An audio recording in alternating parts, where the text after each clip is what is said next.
guys, Jamie here. Sorry if it's a little dark. It's so dark and gloomy outside right now, and yeah, so I don't know. The lighting won't be as good, but I apologize for that. Um, but anyways, so today I wanted to talk about something I was just reflecting on over the last month that has affected me, and this does relate back to health, of course. But the last month, I have been so sucked in and consumed with watching political world news, on Instagram. Like, I don't watch mainstream media or the news and stuff on TV. I just will, um, watch stuff on Instagram and YouTube as well. I mean, I try to reserve YouTube for really just watching things that I actually enjoy, educational things or stuff related to food, or I try to reserve YouTube for those things, like things I actually enjoy. um, but Instagram, like, this is the thing about Instagram, guys. It's really become, I don't have TikTok, and I remember I got TikTok for like a week and I was like, oh no, this is bad, this is bad news. And then I got rid of it. And I got Instagram 2 years ago, and at first, I got it. I was just kind of going on, and you look at your friends' stuff or their stories, and that was pretty much it. And I didn't go on much. But now, Instagram, well, maybe it always was, but I never noticed. But now it's almost like a TikTok where you just scroll up. I mean, we all know, and it's like you just see one video after another, and then the algorithm pulls you in. And when I go on Instagram, I don't look at like superficial stuff, like more superficial stuff. That's what a lot of Instagram probably mostly was originally for. But now it's gotten very like political, right? Like everyone has a camera in their hand, a phone. Everyone's recording everything that's going on in the world. It doesn't matter what country you're in, because we're living in certain times right now, and you can feel it if you're paying attention. There is an energy about what's going on in the world. It's kind of heavy, and you just feel that something really, well, big things are happening every day, like every day. But we can feel it's leading to something pretty significant. When very significant. And all these things are going to directly impact, I would say, most people. So Instagram has sucked me in over the last month big time with all this stuff, okay? All this, what I would refer to as heavy stuff. A lot of it isn't pleasant, and but I get sucked in because it's like, when something's threatening, it's like the mind wants to know more because it's like a self-protection mechanism. And that's kind of what I feel is like happening, is I'm getting sucked in because I want to know the truth about things and how to protect myself and what's coming. And I think that that's good. I want to know the truth, and I feel it's a privilege to be able to have access to all this content, because everyone's like their own little journalist out there with their cameras, kind of showing people in real time things that are happening that we would never really get on the news. And the news can be very biased and just show you what they want you to see and to get you to think what they want you to think and believe. But so I do feel it's a privilege. We're living in a time where we have access to all this information that can kind of show you more of the truth, because the truth helps protect yourself. But there is a downside, and I have noticed the downside over the last month big time. So today is like, that's it. I'm taking a long break from Instagram because I have noticed how it has been impacting me like in a negative way, and like health wise. And two things right off the bat that I notice is, for one, it puts a lot of fear in you. Okay, it did to me anyways. It put a lot of fear in me, and maybe that fear is rational. Okay, I'm not saying it's not, but it put a lot of fear in me. Okay.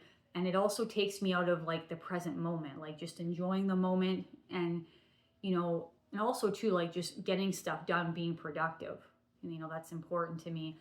And it's kind of taken away from that, just enjoying the moment, kind of just living more in fear, preoccupied sort of with the fear and what's going to happen. And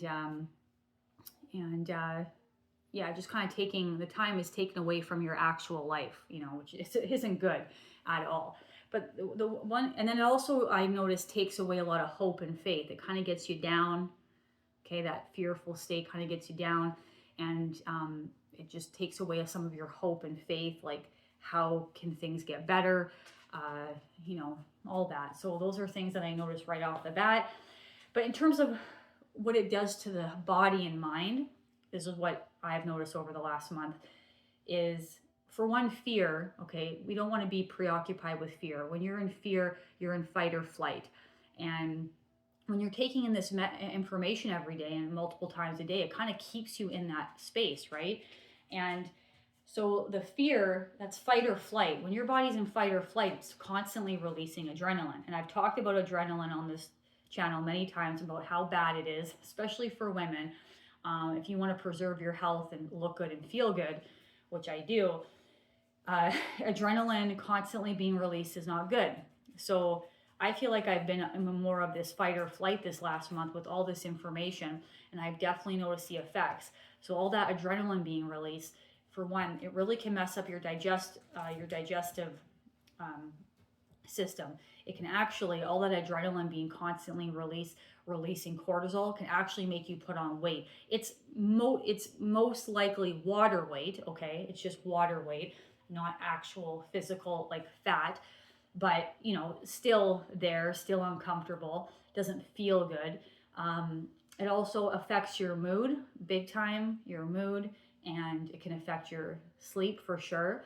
So, you know, we just really, and just like I said, your hope and faith, and then also taking you out of like living in the present moment and actually living life, which is what we have. That stupid phone, like for me, the phone isn't an issue, but when it comes to Instagram, it's an issue for me. Of course, I go on YouTube, and yes, could YouTube be an issue? You know, I usually go on YouTube for good things that I enjoy. I mean, you still shouldn't be on your phone too much, but yeah. So this is what I've noticed, and I've definitely noticed the effects, and just kind of taking away like my peace and joy, and it's just.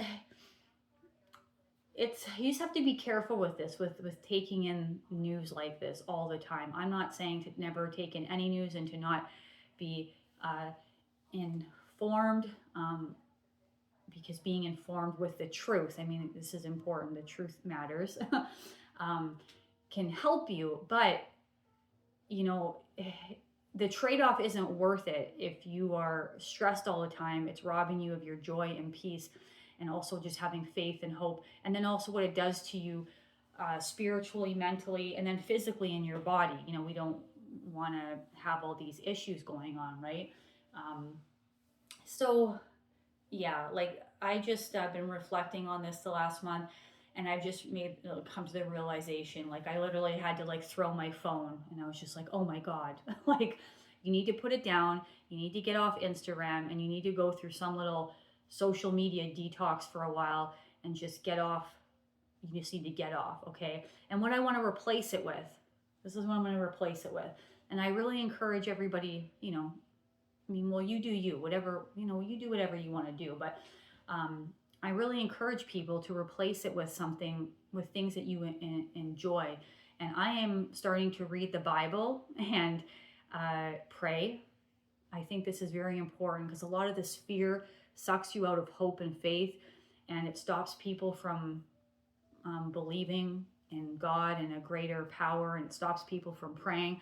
And I think that that can have consequences. So for me, I'm just like, I need to get back to like praying every day, having a connection with God, reading parts of the Bible every day. I'm not saying it has to be, you know, like for an hour or anything, but even just a few pages that help connect you to something, like, you know, to the source, something bigger than yourself, something to believe in, because I'm really not having a lot of faith in mankind right now. And I need to have faith in something. And I really do. I need to have hope and faith in something. And this is what I'm being drawn to and pulled to right now. And yeah, so I'm going to be replacing, getting off of Instagram and replacing it with reading the Bible, prayer, and really just trying to keep myself in a calm, relaxed state, which is generally actually how I am. And eating a high carb diet makes it very, very easy to do that, okay? Um, but any sort of stress is not good for the body, right? It's just not good for the body. You could be on a high carb diet, and you should be, to combat stress 100%. The more stressed you are, the more carbohydrates you should be eating to offset that. But we can't help stressful things will come up in life. But I just thought to myself, I am being insane this last month, and I am causing stress on myself for, no really good reason. And I'm just doing myself a huge disservice. But that phone is a powerful thing. That algorithm is a very powerful thing.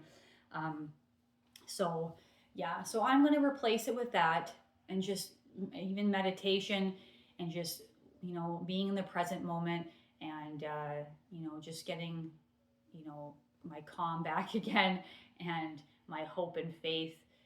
I think it's really important. I know I need it 100%. And yeah. And of course, guys, get in the carbohydrates and keep it low fat. I have said this before. If I was on a high fat diet in the world that we're living in, I don't even know how people survive. I really don't. I really don't. Especially when you're eating like what people typically eat, which is the fast food, processed food with the fat and sugar together. That just weakens you on so many levels, brings your energy down, your mood already, your cognitive function, your sleep. And then on top of dealing with all the what's going on in the world, like you can feel it energetically. It almost feels like there's some sort of a spiritual war happening, or that's what I feel it is. To be eating all that food, you're just weakening yourself and putting yourself in a vulnerable position. But I understand you're doing it for comfort. We all want to be comforted. And I totally understand that. But it's not going to keep you physically, mentally, spiritually, and emotionally strong, which is what we really need to be in times like these. We really need to be all those things in the times that we're in. It's actually imperative.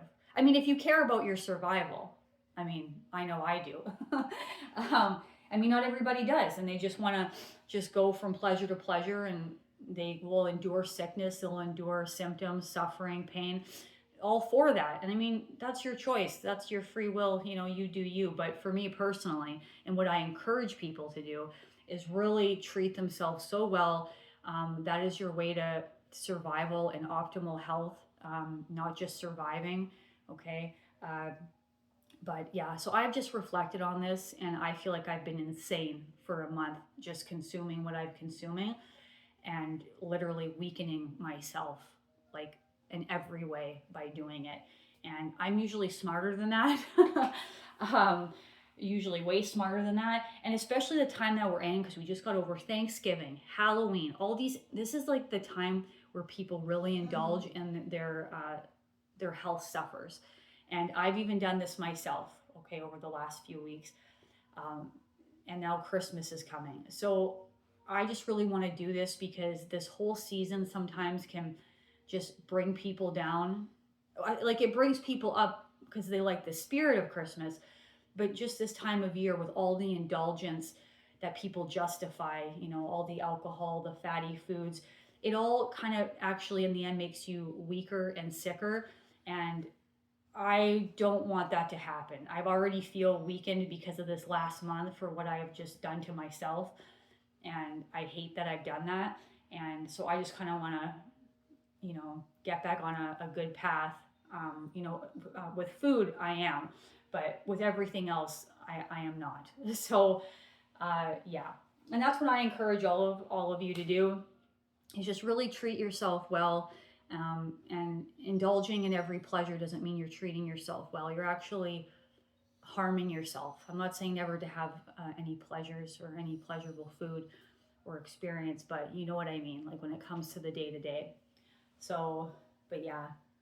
But anyways, guys, that was just my little reflection and rant about that. But yeah, that's my video for today, guys. Thank you so much for joining me, and I'll be back again for another video. Thanks, guys. Bye.